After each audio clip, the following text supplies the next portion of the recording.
অনেক বছর বাদে সেদিন আমরা সবাই মিলে বাবার সাথে চলে গেছিলাম রসুল্লাপুরের রাসের মেলাতে। রাসের মেলাতে আমার বাবার প্রোগ্রাম ছিল।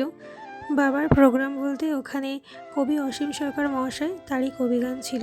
তোমরা হয়তো অনেকেই জেনে থাকবে, আমার বাবা ওনার সাথেই প্রোগ্রাম করেন। সেদিন প্রোগ্রাম শুরু হতে যেহেতু অনেকটা দেরি ছিল, তাই আমরা প্রোগ্রামটা দেখতে পারিনি। তো তারপরে আমরা সবাই মিলে ঠাকুর দর্শন করে নিলাম। আমার মেয়ে দিদুনের কোলে করে ঘুরছিল। ছোট্ট কিউট একটি গোপাল ছিল, তার সাথে অনেক কথা বললো, তাকে একটু আদর করে নিল। দেন তাকে আদর করে প্রণাম করে আমরা আবার ঠাকুর একটু ঘুরে দেখলাম। তারপরে সবাই চলে গেছিলাম। সামনে একটি রাধাকৃষ্ণের মন্দির ছিল, সেখানে ঠাকুরটা খুব সুন্দর ছিল। তার সামনে ছিল একটি ছোট্ট গোপাল। গোপালের সামনে দাঁড়িয়ে আমার মেয়ে তাকে প্রণাম করে তার সাথে আরেক কিছু ছবি ও ভিডিও করে তারপর আমরা সবাই মিলে চলে গেছিলাম মেলার দিকে। দেখো মেলায় গিয়ে সবাই খুব আনন্দ করছিল।